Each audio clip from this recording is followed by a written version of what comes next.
Halo Sobat Thai, selamat datang kembali di video pembelajaran pendidikan bahasa Thailand. Hari ini kita akan masuk kepada materi baru.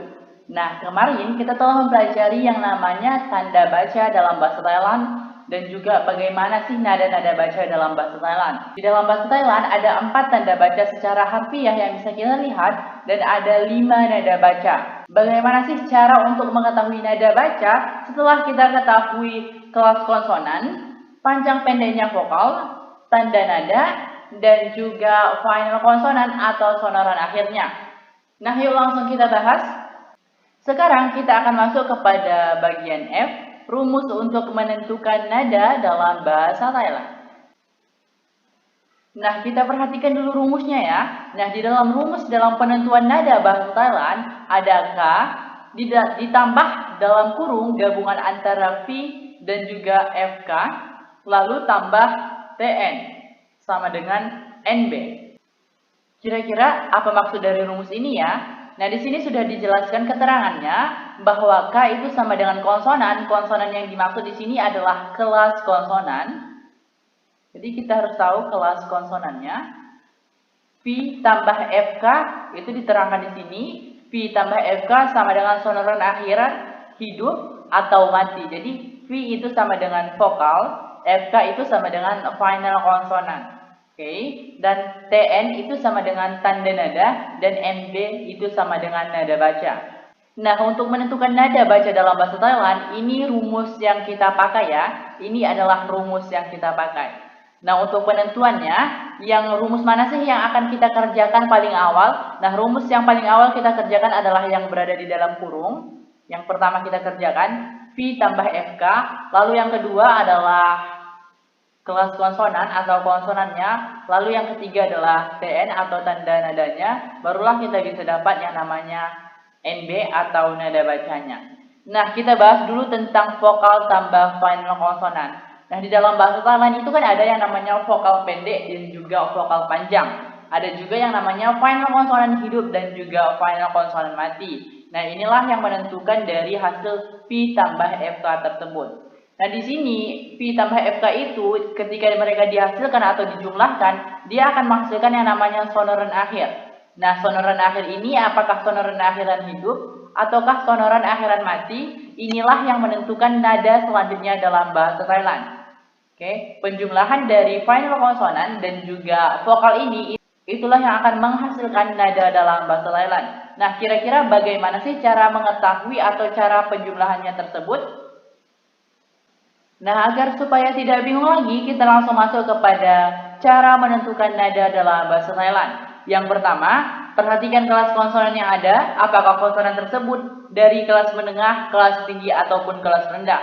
Nah, yang kedua, ini adalah pembahasan dari V tambah FK ini ya, atau vokal tambah dengan final konsonan. Yang menghasilkan nantinya dia akan menghasilkan sonoran akhir, yang sonoran akhir tersebut akan terbagi menjadi dua, yaitu sonoran akhiran mati atau sonoran akhiran hidup. Lihatlah sonorannya, apakah itu sonoran hidup atau mati. Apa sih sonoran itu? Sonoran adalah bunyi yang dihasilkan dari penggabungan vokal dan juga final konsonan atau konsonan akhir. Untuk mengetahui sonoran hidup atau mati, kalian bisa lihat penjelasan berikut ini. Jadi sudah diberikan ya beberapa penjelasan yang menerangkan apakah itu sonoran akhiran hidup nanti hasilnya, apakah itu akan menghasilkan sonoran akhiran mati. Yang pertama, jika tanda vokal panjang bertemu dengan konsonan akhiran hidup atau tidak memiliki final konsonan, maka sonoran yang dihasilkan adalah sonoran hidup. Pahami ya, jika tanda vokal panjang bertemu dengan konsonan akhiran hidup ataupun tidak memiliki final konsonan, maka sonoran yang dihasilkan adalah sonoran akhiran hidup. Ingat? Nah, yang kedua, jika tanda vokal panjang bertemu dengan konsonan akhiran mati, maka sonoran yang dihasilkan adalah sonoran mati. Jika tanda vokal panjang bertemu dengan final konsonan atau konsonan akhiran mati, maka sonoran yang dihasilkan adalah sonoran mati. Saya lanjut, jika tanda vokal pendek bertemu dengan konsonan akhiran hidup, maka sonoran yang dihasilkan adalah sonoran hidup. Saya ulangi dan coba dipahami baik-baik. Jika tanda vokal pendek bertemu dengan konsonan akhiran hidup, maka sonoran yang dihasilkan adalah sonoran hidup.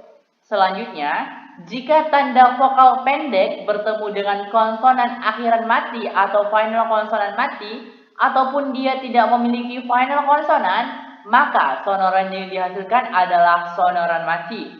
Ingat sekali lagi, jika tanda vokal pendek bertemu dengan final konsonan mati atau konsonan akhiran mati, ataupun tidak memiliki final konsonan atau konsonan akhiran, maka sonoran yang dihasilkan adalah sonoran mati. Oke, supaya lebih memahami konsep dari sonoran ini, saya akan membuatkan contohnya ya. Misalnya, di sini kita punya konsonan yang pertama adalah konsonan dode. Ditambah vokal secara A panjang, lalu kita tambah final konsonan nonu.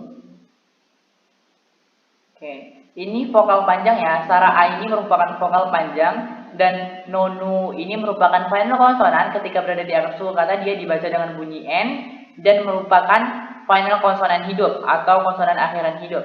Nah, sekarang kita coba lihat keterangan mana yang menghasilkan atau sonoran apa sih yang dihasilkan dari penggabungan vokal panjang ditambah sonoran akhiran hidup. Kita baca poin pertama. Jika tanda vokal panjang, ya benar kita menggunakan tanda vokal panjang, bertemu dengan konsonan akhiran hidup, ya benar sekali kita menggunakan konsonan akhiran hidup, ataupun tidak memiliki final konsonan, maka sonoran yang dihasilkan adalah sonoran hidup.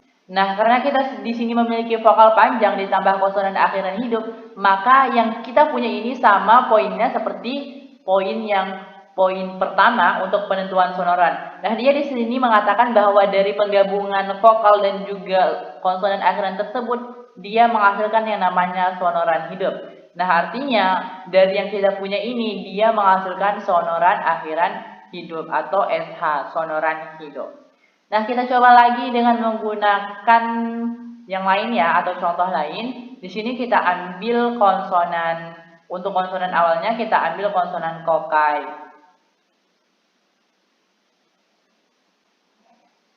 Tambah dengan vokal pendek yaitu secara I pendek.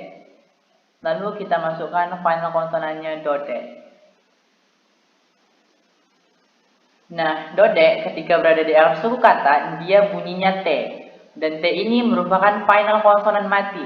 Nah, sekarang kita lihat ya, vokal kita di sini tadi kita menggunakan vokal pendek dengan final konsonan mati. Nah, kira-kira mana sih keterangan yang menerangkan ini dan bagaimanakah hasil dari sonorannya? Yang pertama tadi sudah kita baca, dia menggunakan vokal panjang, sedangkan kita menggunakan vokal pendek, tentu tidak ya. Selanjutnya, jika tanda vokal panjang bertemu dengan konsonan akhiran mati, ya benar konsonan akhiran kita mati, tapi dia mengatakan di sini adalah vokal panjang, sedangkan kita menggunakan vokal pendek. Oke, kita lanjut.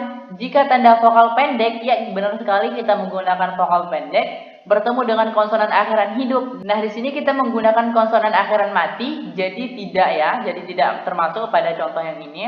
Nah, selanjutnya, jika tanda vokal pendek, benar sekali kita menggunakan vokal pendek bertemu dengan konsonan akhiran mati. Nah, benar banget kita menggunakan konsonan akhiran mati. Nah, atau tidak memiliki konsonan akhiran, maka sonoran yang dihasilkan adalah sonoran mati. Nah, benar ya, ini adalah poin penjelasan dari kata yang punya kita ya. Vokal pendek bertemu dengan final konsonan mati, maka yang akan dihasilkan adalah, ya benar sekali, maka yang akan dihasilkan adalah sonoran mati. Artinya ini akan menghasilkan sonoran mati dalam penentuan nada SM, sonoran mati. Oke, saya rasa sudah paham ya untuk menentukan sonoran akhiran hidup dan sonoran akhiran mati dalam bahasa Thailand. Nah, yang selanjutnya adalah lihatlah tanda nada yang memasuki aksara tersebut, ada atau tidak. Nah, yang keempat, nada baca pun bisa kamu ketahui.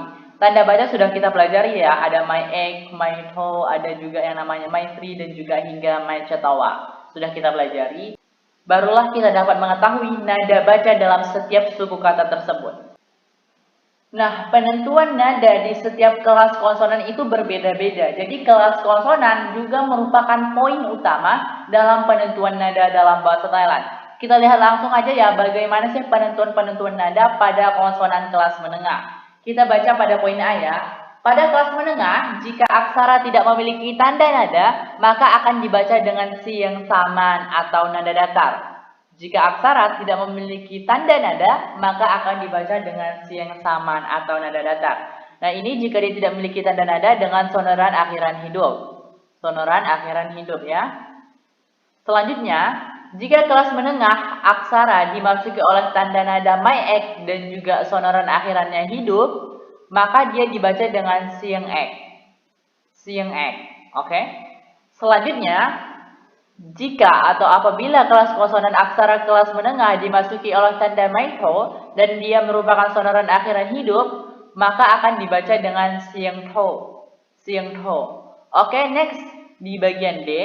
Saat kelas konsonan menengah dimasuki oleh tanda nada maitri, maka akan dibaca dengan siang tri. Dengan ketentuan ini juga merupakan sonoran akhiran hidup. Selanjutnya, jika kelas konsonan menengah dimasuki oleh tanda nada mai cetawa, maka akan dibaca dengan siang cetawa. Oke. Ini juga dengan aturan sonoran akhiran hidup ya. Jadi dari poin A sampai poin E ini dia apabila dengan atau memiliki sonoran akhiran hidup. Kita lanjut kepada poin F. Saat konsonan kelas menengah dengan sonoran akhiran mati dan tidak ditandai dengan tanda nada apapun, maka akan dibaca dengan siang ek. Ingat, ketika konsonan kelas menengah dengan sonoran akhiran mati dan tidak ditandai dengan tanda nada apapun, maka akan dibaca dengan siang ek atau nada turun. Selanjutnya, saat konsonan kelas menengah dengan sonoran akhiran mati dimasuki oleh tanda nada maitho, maka akan dibaca dengan siang tho atau nada jatuh. Dan yang terakhir, saat konsonan kelas menengah dengan sonoran akhiran mati dan dimasuki oleh tanda nada maitri, maka akan dibaca dengan siang tri atau nada daik. Ini semuanya dari poin F sampai poin H ini menunjukkan bahwa dia adalah sonoran akhiran mati atau ketika dia di posisi sonoran akhiran mati. Oke, kita ambil aja ya satu contoh penyelesaian dari rumus ini. Yang pertama adalah konsonan atau kelas konsonannya. Kita ambil dari konsonan kelas menengah ya, sesuai yang telah kita bahas. Kita ambil konsonan dode.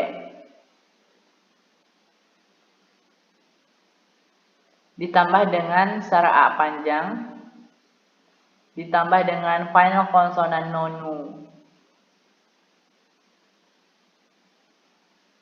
Kita masukkan tanda nada maitho. Lalu apakah nada bacanya? Nah, kita lihat dari rumus ini adalah K atau kelas konsonan atau konsonannya. Nah, ini dode ini berasal dari konsonan kelas mana? Nah, setelah kita ketahui dode berasal dari konsonan kelas menengah. Lalu sonoran akhirannya bagaimana? Nah, di sini kita menggunakan vokal panjang. Untuk sonoran akhiran, di sini kita menggunakan vokal panjang yaitu sara A. Ditambah dengan nonu atau final konsonan hidup. Nah, ketika vokal panjang tambah dengan final konsonan hidup sesuai yang telah kita bahas tadi ya, pada poin sonoran, yaitu yang pertama, itu akan menghasilkan yang namanya sonoran akhiran hidup. Artinya, dia di sini adalah sonoran akhiran hidup. Lalu, tanda nadanya bagaimana? Adakah tanda nadanya? Ya, di sini kita memiliki tanda nada maitho. Oke, maitho. Nah, jadi bagaimana sih untuk nada bacanya? Kita rangkum dulu ya. Yang pertama tadi kita masuknya atau kita memiliki konsonan kelas menengah. KM, konsonan kelas menengah. Dan juga sonoran akhiran kita adalah sonoran akhiran hidup. SH, sonoran akhiran hidup. Dan tanda nada kita adalah tanda nada maitho. MT, maitho. Lalu yang ingin kita cari adalah nada bacanya. Nah, untuk menentukan nada baca tersebut, kita masuk kepada penjelasan dari konsonan kelas menengah yang kita baca tadi. Nah, kasus kita tadi adalah dia merupakan KM atau konsonan kelas menengah, ditambah dengan SH atau sonoran akhiran hidup, ditambah dengan MT atau tanda nada maitho. Nah, sekarang ini akan menghasilkan nada apa?